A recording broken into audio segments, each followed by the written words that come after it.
What up, everyone? It's Cardi-C, the baseball card collector. As you can see, I purchased a few items from PWCC. A bunch of slabs, to be exact. They are all for the 300 great baseball cards of the 20th century. Pretty heavy 80s and 90s, but let's jump into it. So first card is 1990 Leaf of Frank Thomas. This is one of his iconic rookie cards. The corners on this guy are a little bit dinged, which is probably why I kept it away from a 9 or a 10. I'll just set these down. But card's in great condition. I think this was like 10 bucks. 1990 Leaf is the Sammy Sosa rookie class too, so that'll be one of the next cards that I pick up for the set registry. Glad to add it. Next up we have Ken Griffey Jr. from 1989 Fleer in a mint 9. This is one of the few rookie cards that wasn't the most popular or expensive card in the set. That title goes to the Billy Ripken F-Face bat. This is one of Griffey's lower-end cards. Lower-end rookie cards, at least. This mint 9 was $8, so really easy to add. Low threshold to add to the collection. Then we have 1989 Upper Deck of Randy Johnson. I think this is probably his best-looking rookie card. Upper Deck was known in the late 90s, early 2000s for really revolutionizing the printing of high-quality glossy cards. So you see more gem mint 10s in Upper Deck products in this time period than you do with Fleer or Topps.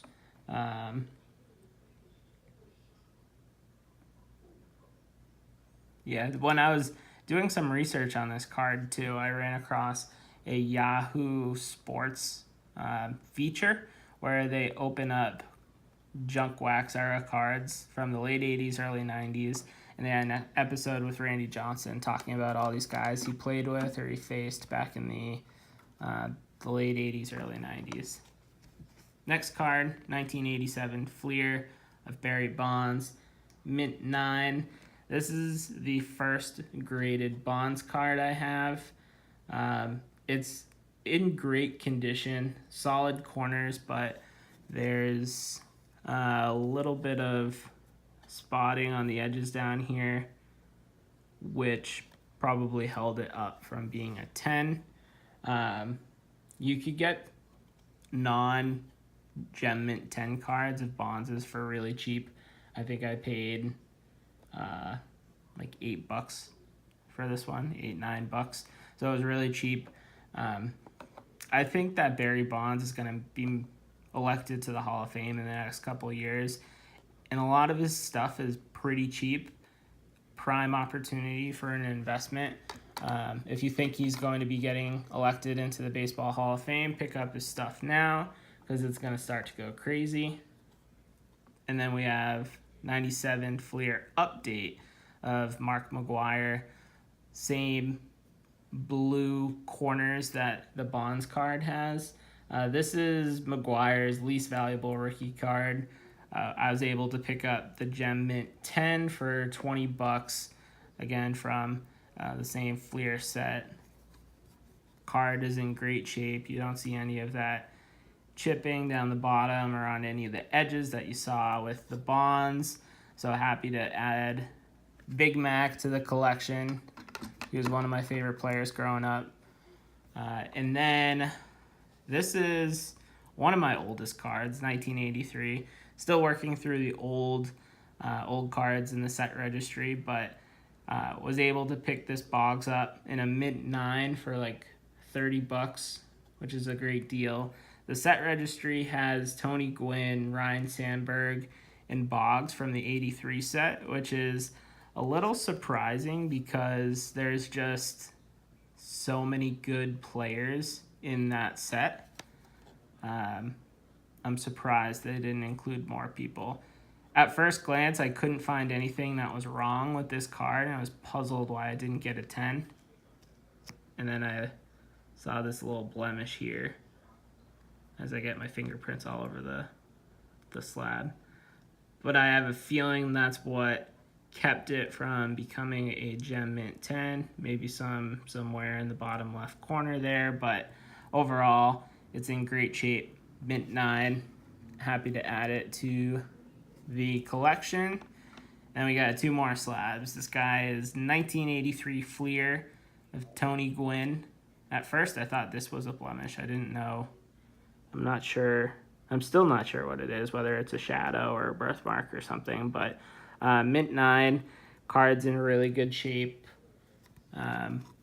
Again, the corners are in good shape, but I couldn't find. Oh yeah, there's a surface blemish right there. So that was probably what had held it away from being a gem mint 10. Centering might be off on the front a little bit, but for 1983, this was Tony Gwynn's rookie year. This was one of 3 official rookie cards, the other 2 being 1983 Topps and Donruss. But this is probably his most affordable rookie card. So happy to pick that up in a gem mint 10. And then the last card I have for you is the 1981 Dodgers Future Stars, Mike Scioscia, Fernando Valenzuela, and then a near mint 8. Card's in good shape, a little bit off-centered. Back looks good, printing's good, corners are good.